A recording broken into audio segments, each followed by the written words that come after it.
there guys, Portal Master 9351 here, and I've got some very interesting news about Toys to Life in general that is, well, let's just put it this way, it's very surprising to say the least. So, as you guys know, E3 is upon us, and Ubisoft, however you want to say it, had their press conference today, and they announced something that I don't think anyone would have expected. They announced a Toys to Life game, and in my opinion, it's up there with Skylanders and Lightseekers in my heart, and honestly, it is probably one of the most unique ones I've seen so far. You know, I would put it as unique as Skylanders and Lightseekers and as innovative, and it's basically an open world space adventure featuring Toys to Life spaceships. That is really, really awesome, guys, and I can't wait to show you this trailer. This is a fan blog for Ubisoft, and it basically says, customization is the cornerstone of any great strategic experience, whether you're talking about adjusting weapon loadouts for a specific challenge, or tweaking the performance of a vehicle to suit your preferred playstyle. But what if you could do it all without menus, by reaching for parts you want in real life and slapping them into place instantly?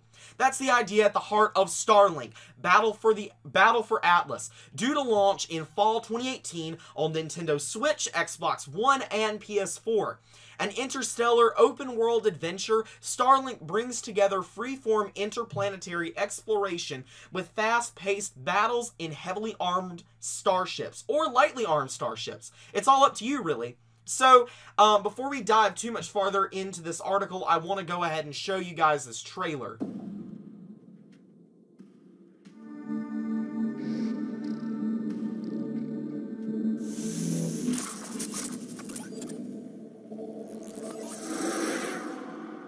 Atlas, jewel of the Pleiades.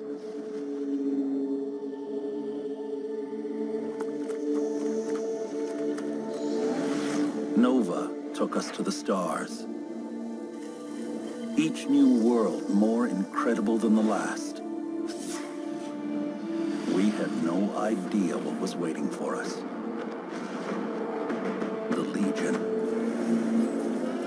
It consumes everything in its path. They've never used Starlink before. Go show them what it can do. Okay, let's do this. Come on, come on. I got it. Chase, how's it going? Breaking atmosphere.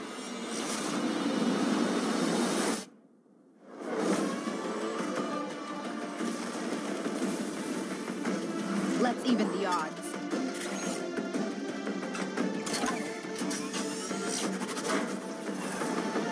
Judd, we need to buy time for me to jumpstart the engine. They are resisting ice barrage. Linking fire loader.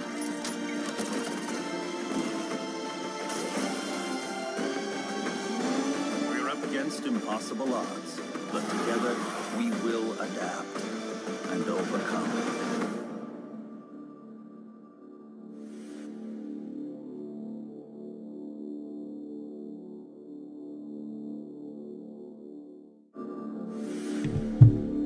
And that is it for the actual trailer.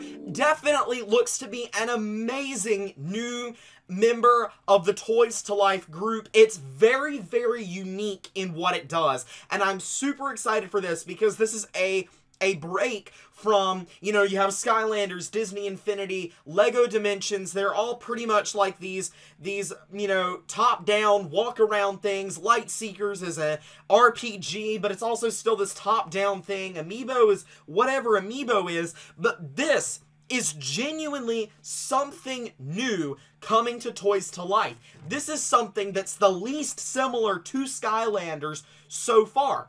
And it's cool because these ships are going to be really heavily customizable. Let me see if I can pull up that one part where it actually shows how you're going to be able to scan these things in. So you can see that this thing goes on your controller. In this particular image, it's 2 Joy-Cons with an attachment in the middle, which is the reader. Now, some people have been saying it might be a little uncomfortable, but to my argument, they wouldn't do this if it was not going to be comfortable. Like, if it was uncomfortable to hold your controller, they wouldn't release it this way. And so, like I said, though, it's all one system, and you can see that, whoops, hold on. There you go, and you just put the ship in, and you just attach all these different little pieces to it, and you can really make it look however you want it to look. Now, there at the end, we get to see several different ships. We get to see this first one, which I assume is the starter pack version, because it's the one we saw in that clip just a second ago, and it is the first one that is shown here. So it's sort of a bigger, sort of thing with like that yellow ring. That's sort of the flagship marking. You have this more sleek red ship that's there, and then you have a really big, kind of reminds me of Jetvac's vehicle. I can't think of what it's called right now, but it reminds me of that very strongly, just the overall design of the body and stuff like that. Now, something that seems very interesting to me is the sheer number of parts involved in this. There's going to be a lot of different modifications you're going to be able to do with this. You're going to be able to add various armor pieces, weapons, lots and lots of different things that are going to radically change the actual design of each ship. So it's very interesting to me, the level of customization that is present here.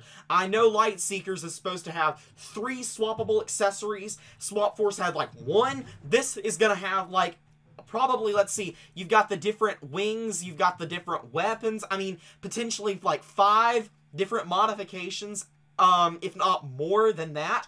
So it's going to be really interesting to determine how they sell these as a group. There's going to be a lot of information that I'm really excited to find out about this game, but I have a feeling it's going to be a while before we really hear too much about this, because it does have that fall 2018 release date. Now, it does take place in another star system. It talks about how it's the jewel of the Pleiades. Pleiades is actually a star cluster about 200 light years away from planet Earth. That is actually a real area in space. I just happen to know that because I'm a nerd, and it basically is just called smart building technology. You'll be able to swap out parts on the ship, wings, weapons, pilots, the starship hull itself, and then you'll be able to see them change in-game, much like with your Imaginators or with your Lightseekers figures. So definitely something that's very interesting, and it appears like it's going to be geared towards more of a harder core gaming audience. That's the vibe that it gave off.